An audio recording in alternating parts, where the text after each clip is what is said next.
The following stories are all based on genuine historical events. However, the comedians telling the stories are drunk, so the facts may have been embellished a bit.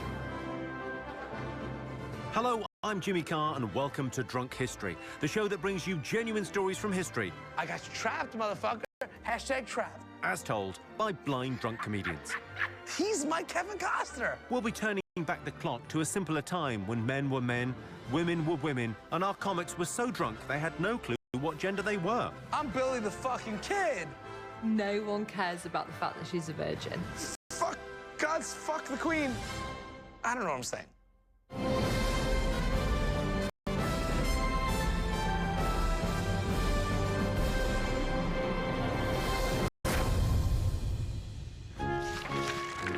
We start with a story from the Wild West, combining extreme drunkenness with irate men wildly shooting their weapons all over the place. Sounds like a men's room I was in last week. Tonight's episode features the start of hit Comedy Central show Impractical Jokers. James Murray tells this after 2 vodka cranberries and 15 shots of whiskey. So today, I'm going to tell you the story of the Britishman who inspired the tale of the legend of the Billy the Kid. The Wild West, 1876, New Mexico. This is the Badlands of the United States of America, the worst of the Old West. We're talking the newcomer walks into town, instantly the Undertaker comes up to you and he's like, oh, welcome to Lincoln, New Mexico. Let me check your inseam. Let me check how big your penis is. You go to Lincoln County, New Mexico, you're already a dead man walking, okay? This whole town is run by basically a cartel called The House, run by the one and only Irishman, Jimmy Dolan. Hey, I can't do an Irish accent. Hey, man, no, it's Jamaican. Hold on. Me Lucky Charms, that's it. Ah, it's me, Jimmy Dolan. Came straight from a boat from Cork Island, and here I am in New Mexico. The town sheriff, his name is Sheriff Brady. This guy, also a fellow Irishman. Ah, me Lucky Charms, I'm going to support Jimmy Dolan. Why? Because he's Irish, and I'm Irish too. And fuck these Americans. That's what he says. Jimmy Dolan's like, hey, me Lucky Charms, I like this Sheriff Brady.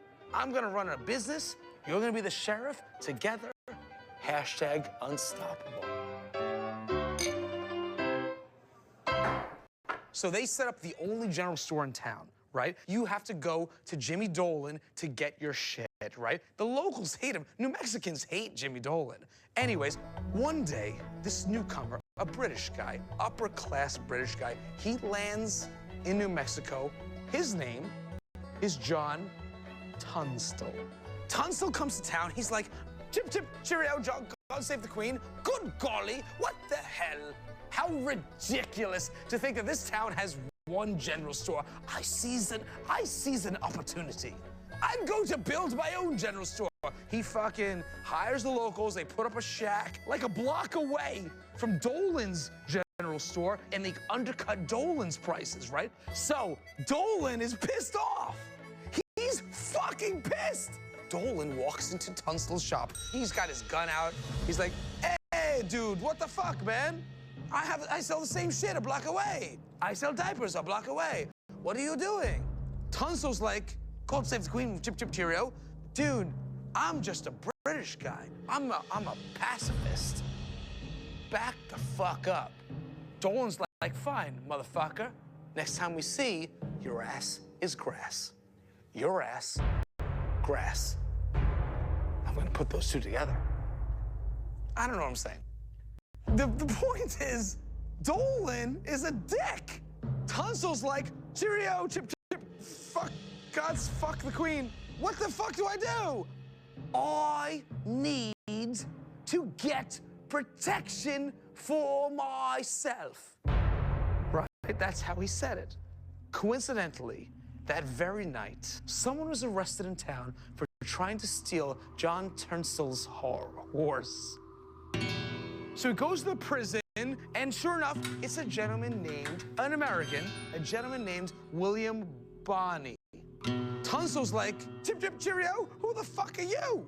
Hey, man, I'm just a kid. My name's William. You can call me Billy, right? Sheriff Brady is like, hey, man, this is Billy the Kid. He's a super sharpshooter. You don't want to mess with him, man. Sounds Mexican. Tunsil's like, this guy, he could be my protection. I'm gonna hire this motherfucker, and he will protect me. He'll be like my fucking bodyguard, like Kevin Costner, right? He's my Kevin Costner. And of course, Billy the Kid is like, fuck yeah, I got nothing else. I'm in prison, bro. I'll do it. I'm going to be the best Kevin Costner you've ever had. So John Tunsil, he's got the best of the best. Billy the Kid, sharpshooter, badass motherfucker on his side. I just burped.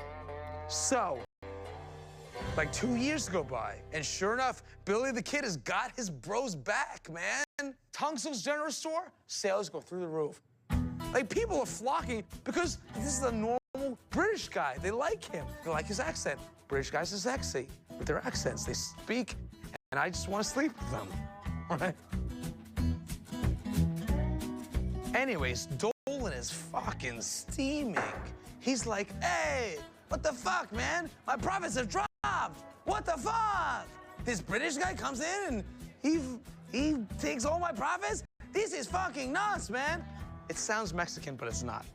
So Dolan decides to take a surprise visit to Tunsil's store, February 18th, 1878. Dolan comes into the shop. Billy the Kid is nowhere to be found. And is like, where the fuck's your protection, bro? He's gone. You know what? Boom, now you're gone too. He shoots him dead in his own goddamn general store. Tunsil, dead. That Jimmy Dolan's a fucking asshole. So Billy the Kid walks into the general store. Holy shit, his bestie is dead. Billy the Kid is like, oh, fuck no. Oh, hell no, son. That's my bestie. You done fucked with the wrong kid. Right? You mark my words. I will kill every asshole that killed my best friend, because that's not cool. So he creates his own gang. That gang is called I don't know what it is. The Regulators. The Regulators! So they go on a killing spree, shooting anybody associated with Jimmy Dolan and his gang. They're killing people left and right. Like, oh, you had something to do with that day that you killed my best friend? Boom, you're fucking dead. Oh, you had something to do with my best friend being killed? Boom, you're fucking dead. He kills fucking Sheriff Brody. Don't shoot me, I'm the sheriff. And he's like, really? Sheriff? Fuck you. Boom, dead. Right in the face, Brody. Brady. Right in the face, Brady. I'm Billy the fucking Kid. So Dolan's like, holy shit, half my team has been killed. What do? I gotta go after this Billy the Kid asshole. So Dolan and Billy the Kid decide to meet. High noon. July 15th, 1878. Boom! Jimmy Dolan versus Billy the Kid. The Regulators versus the House.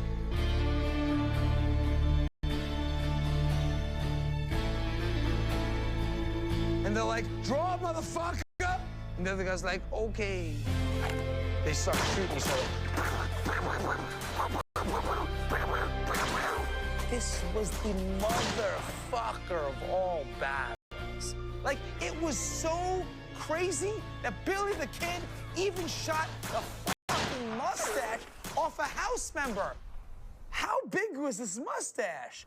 But then shit has gone bad. Dolan's got more men. He's got like 2 to 1 on the Kid. Right. So Kid's like, shit, I need to retreat. The only place he knows that's a refuge is, I burped, I'm sorry, is John Turturro's fucking general store. So So Billy the Kid and the regulators go back to the general store. They're like, let's hole up here. Dolan, seizing the opportunity, locks him in. He's like, I got you trapped, motherfucker. Hashtag trapped.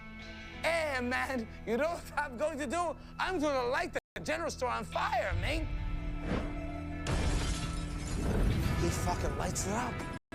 Billy the Kid gave a rousing speech. He's like, hey, man, we did it for God. We did it for country. Fuck, man. I did this for John Tunstall. Anyways, they all burned to death. Dolan, he's fucking ecstatic. He's like, finally, my business is back up and running, right? I'm now the only general store in town. I'm the only place that sells diapers. He's searching the bodies. Billy the Kid's body, nowhere to be found. Dolan turns to his fucking general, Sanders. I don't know, Colonel Sanders. He's like, hey, man, where the fuck is Billy the Kid? And the colonel's like, whoa, bro. I don't know. Shoots his general. Colonel, I don't know if that's true. History to this date does not know how Billy this Kid escaped from Tunstall's general store that night in 1878. Now, here's the ultimate rub. Jimmy Dolan thinks he's a badass. However, it is Billy the Kid who escaped death from the clutches of burning inferno. That is the guy who history remembers. And that, my friend, is hashtag fact. Like Billy the Kid, Murr was a wanted man after telling that story. Wanted for crimes against the Irish accent. Time for some ads now. Join us in a sec for history's biggest bitch fight. Elizabeth's a bit of a bell end. Welcome back to Drunk History, the only show on television that Jeremy Carr looks at and thinks, hey, that's a bit much. British guys are sexy with their accents. They speak, and I just want to sleep with them. All right? We now have the tale of an epic royal rivalry, as told by two ladies on a massive bender. Two ladies on a massive bender? Have they been looking at my internet search history? Here's the dream team of Jessica Knappett and Lydia Rose Bewley knocking back a mixture of cider, whiskey and coke, and Prosecco. This is the story of one of the greatest rivals ever, which is Elizabeth I versus Queen Mary, Queen of Scots. We begin in the swinging 60s. the 1560s, and Elizabeth I, Ginger, is the Queen of England. I am the Queen of England, and I'm really good at politics, and I can speak 6 languages. Also, I'm a virgin, Oh my which God. in those days was a pretty freaking fit thing to be. Yeah, okay. Can I just say, being a virgin, not a big deal. Massive deal in the 16th century. Thing is, Elizabeth I, she's not exactly what you'd call legit. In that, she's a bloody prosy. By which I mean Protestant. The problem was her father, Henry VIII, renounced the Catholic Church. So therefore, the Catholic Church does not recognise me as the rightful Queen of England, and they're calling me illegitimate. Illegitimate. Soz, but it's true.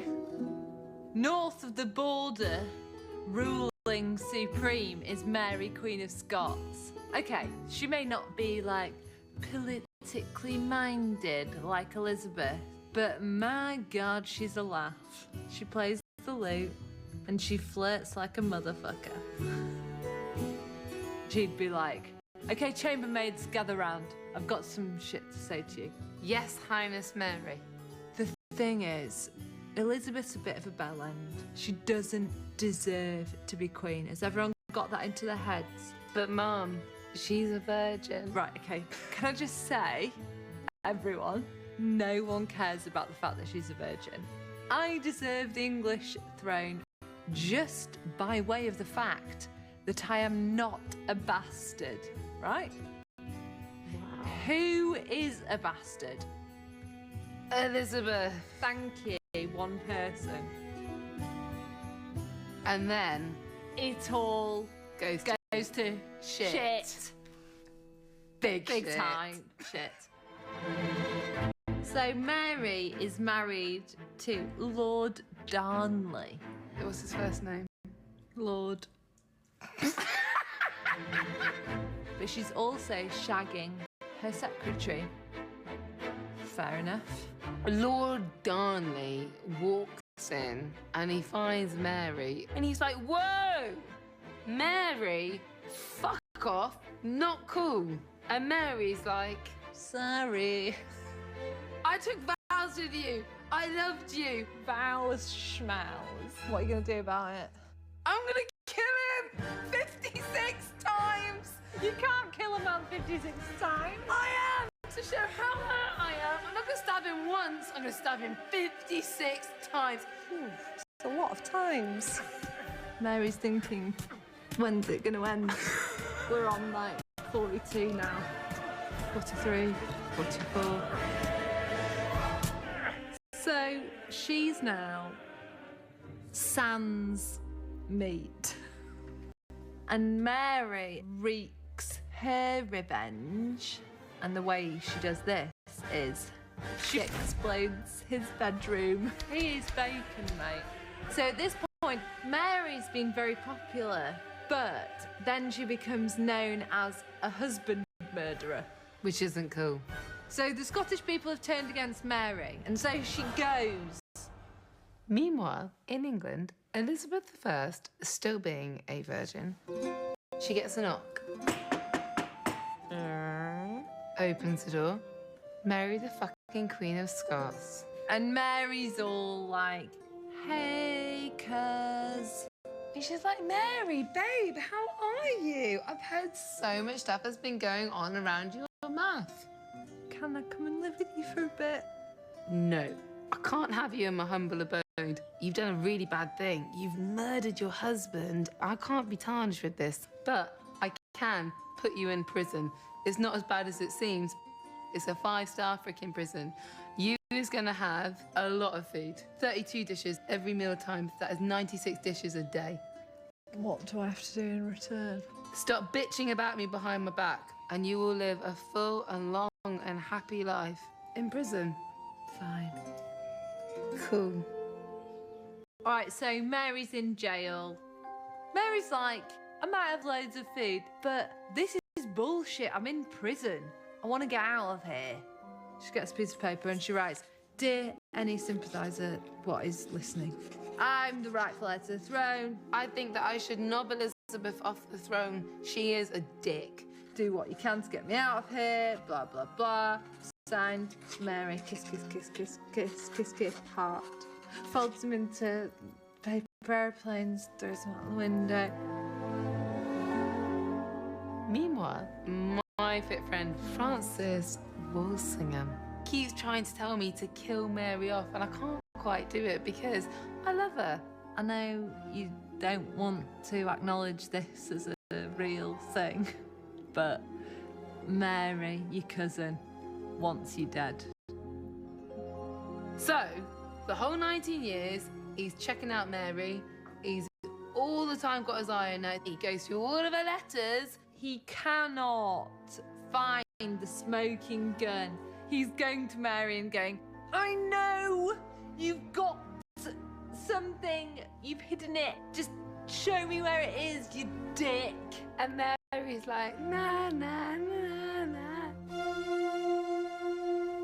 So what does he do? He realises that the woman is lonely and he creates the guy, the man of all men. And his name is... Gilbert Gifford! Gilbert Gifford. You look very pretty today, Mary. You look really fit. Your calf particularly looks hot. Thank you. I've been wearing these rolled up trousers to show off my calves, actually. But anyway, don't you think you should be queen, though, Mary? Stop it, Gifford. I've always felt my whole life that I should be queen. I've got an idea. Why don't you tell me what you want to do, and me and you together, we can overthrow Queen Elizabeth like what's always meant to be. And do put this in writing. Dear Gigi, I love you. I think your plan is mint.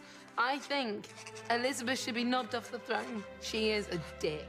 And then she signs with SWALK. And she starts off the trend of sealed with a loving kiss. So Mary sends off these letters and she's thinking, yes, finally someone's sympathising with me. She feels really good about it. And then Walsingham appears. Dun dun dun. So these letters that I'm holding in my hand right now, they are from the very hands of the Gilbert Gifford. How do you know Gilbert Gifford? I know Gilbert Gifford because he is a double agent and he is working for my very hands. I got your ass. You busted. You is going down, bitch. You're gonna get your head chopped off. You're fucking joking. So effectively, Elizabeth has absolutely no choice but to sign Mary's death warrant. The point was she didn't actually want to kill her cousin. No, she didn't. And actually, she's pretty freaking heartbreaking that her cousin was planning this shit around her. But there was no choice. Done deal.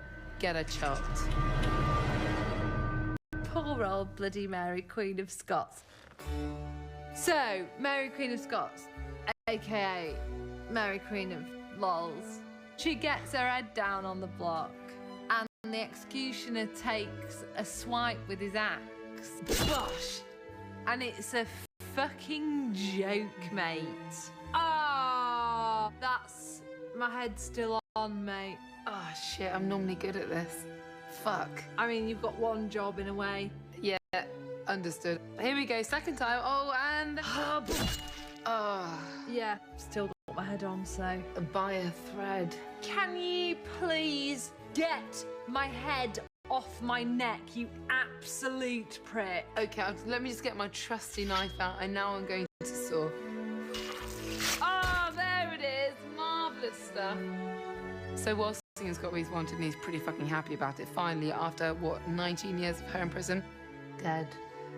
And therein lies the tale of Elizabeth I and her cousin, Mary, Queen of Scots. pals till the end. Oh, and then you killed me. Jess and Lydia there, proving that girls really do just want to have fun and drink until the pain goes away. That's all we have time for, but no doubt we'll see you all at the BAFTAs. We're not up for an award, we'll be minesweeping at the bar.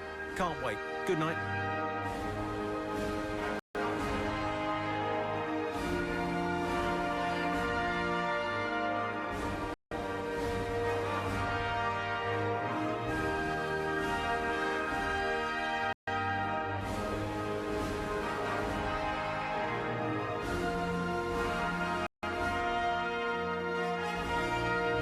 Brand New Drunk History continues next Wednesday at 10, when Russell Kane regales us with the legend of King Arthur. Next, it's Russell Howard and his mum on their USA road trip.